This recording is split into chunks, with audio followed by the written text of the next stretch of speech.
Tom Brady celebrated reaching his 9th Super Bowl like it was his first. Neil Reynolds picked 6 storylines from the NFL's conference championships, including Tom Brady's brilliance, Jared Goff growing tall and controversial calls. What a night that was as the Los Angeles Rams and New England Patriots advanced to Super Bowl 53, which will be played in Atlanta on Sunday, February 3rd. There was high drama from start to finish as both conference championship games went into overtime for the first time in league history.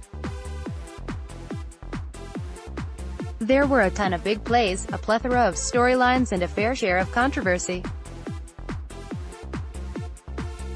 So let's get stuck into the headlines from a fabulous Final Four Sunday in the NFL. The brilliance of Brady. Stop me if you have heard this one before, but New England Patriots quarterback Tom Brady is simply brilliant, and in just under 2 weeks' time, he will play in a record 9 Super Bowl. That, to be frank, is just bonkers. What makes Brady so great, in my mind, are 2 things we witnessed late in New England's 37-31 overtime defeat of the Kansas City Chiefs at Arrowhead Stadium. 0:48 Tom Brady has made it to his 9th Super Bowl after the Patriots defeated the Chiefs 37-31 in overtime. Tom Brady has made it to his 9th Super Bowl after the Patriots defeated the Chiefs 37-31 in overtime. With the game on the line and with his boyhood hero, former Chiefs and San Francisco 49ers legend Joe Montana watching on from the stands, Brady delivered time and again. Needing a touchdown to win in overtime, Tom terrific converted on 3rd and 9, 3rd and 10 and 3rd and 10 before handing off to Rex Burkhead for the winning touchdown. And then Brady looked like he had lost his mind. He was going mad on the field and celebrating like he had reached his first Super Bowl, not his 9th.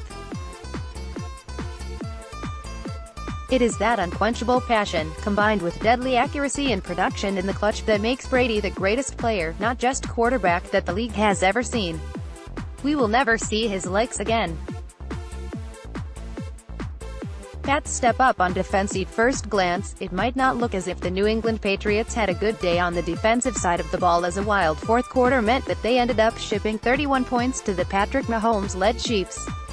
But I think Bill Belichick, along with soon-to-be departing defensive coach Brian Flores, dialed up a masterful game plan that pressured Mahomes, kept him in the pocket and made life difficult in terms of connecting with his receivers, especially during a scoreless first half for the Chiefs. 10:27 Highlights of the AFC Championship between the New England Patriots and the Kansas City Chiefs. Highlights of the AFC Championship between the New England Patriots and the Kansas City Chiefs.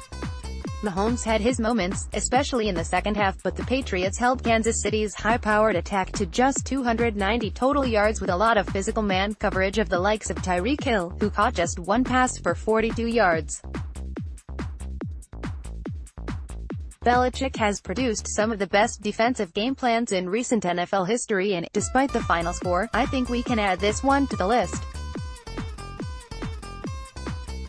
And I think he is going to produce something very similar for the Rams and their attack in the Super Bowl. Goff grows tall. Goff was tremendous in the second half despite a crazy atmosphere in New Orleans. Watching the second half of the Los Angeles Rams' 26-23 defeat of the New Orleans Saints, I felt that the stage was huge and tough for their young quarterback Jared Goff, especially after he struggled in the first half. The Superdome crowd was deafening and place in the Super Bowl was up for grabs. The stakes could not have been higher nor this situation tougher. And Goff responded, most likely without the help of expert play caller Sean McVay, because it looked like the quarterback could barely hear the head coach above the cacophony of noise. Goff threw for 114 yards and 1 interception for a rating of 55.0 in the first half, but he stood tall after the break as he passed for 183 yards, a touchdown and a rating of 111.0. I thought that was a big-time display from the Rams' young quarterback, and he showed the NFL he is ready for the Super Bowl stage. 5:31 Highlights of the NFC Championship between the Los Angeles Rams and the New Orleans Saints. Highlights of the NFC Championship between the Los Angeles Rams and the New Orleans Saints. When the Los Angeles Rams announced that Todd Gurley was not injured during their NFC title game against the Saints, I was beginning to wonder if we were stumbling onto a Malcolm Butler benched in the Super Bowl scenario. Gurley carried the ball just 4 times for 10 yards in the biggest game of his life.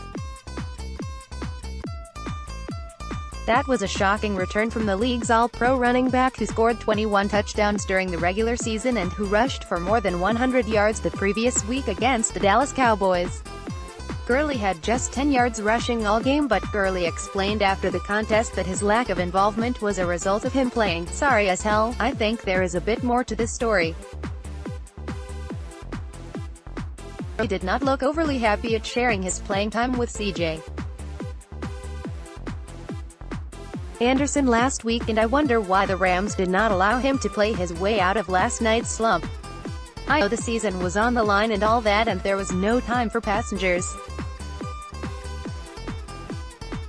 But this was, according to the voters in the United States, the best running back in the NFL this season. This is a story that is going to run and run in the lead up to Super Bowl 53. Too many controversial calls. It is a shame that on a night of great plays and high drama, we have to talk about some blown calls and over-fussy officiating. In short, there was very little consistency, and some of the calls and non-calls had too much of an impact when we would love for players to decide games. The biggest of all was what Saints head coach Sean Payton labeled a Super Bowl call, as Tommy Lee Lewis was smashed to the ground on an incomplete pass by nickel Robey-Coleman. You could have taken your pick on penalties, pass interference, hit to a defenseless receiver, or even hands to the face. 144 nickel Robey-Coleman contacted Tommy Lee Lewis well before the ball arrived, but no flag was thrown. Nickel Robey-Coleman contacted Tommy Lee Lewis well before the ball arrived, but no flag was thrown. But no flags flew. The Saints still got their points on Will Lutz's 31-yard field goal, but they left time for the Rams to tie the game and then win it in overtime. Had the penalty been given against the Rams, New Orleans could have run the clock down to just 4 seconds before kicking the winning field goal. There was more questionable officiating in the New England-Kansas City game. A roughing the passer penalty on Chris Jones against Tom Brady was simply ridiculous, and a pass interference call against New England's J.C. Jackson was also harsh. That's not to mention the lengthy reviews of Julian Edelman's potential fumbled punt, Chris Hogan's catch, non-catch, and DeFord's offside negating a game-winning interception for Kansas City. This was the right call, by the way. Either way, the officials were front and center far too often on Sunday night when the games should have been about the coaches and the players. Rule changes coming.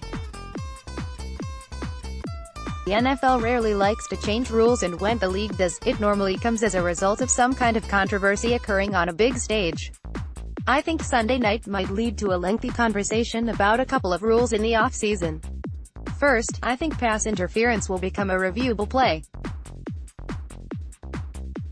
At least I hope it would after Sunday's debacle in New Orleans. The worry is that the review system will be slowed down further, but I don't think that would be the case because coaches should still only be allowed 2 challenges per half. And who would worry about another 15 minutes added to a game if the right calls get made? 118 Sean Payton explains how the officials described what they thought happened when Robey-Coleman contacted Lewis and feels some of his players may never get over the incident.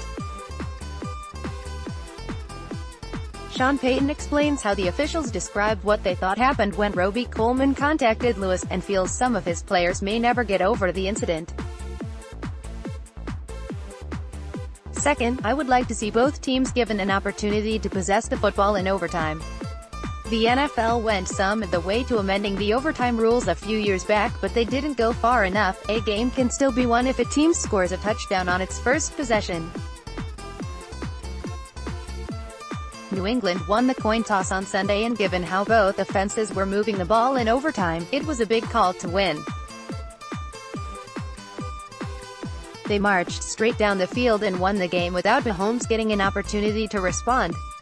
It was the same in New England's comeback Super Bowl win over Atlanta in the 2016 season. Reigning MVP Matt Ryan also never had a shot with the ball in overtime.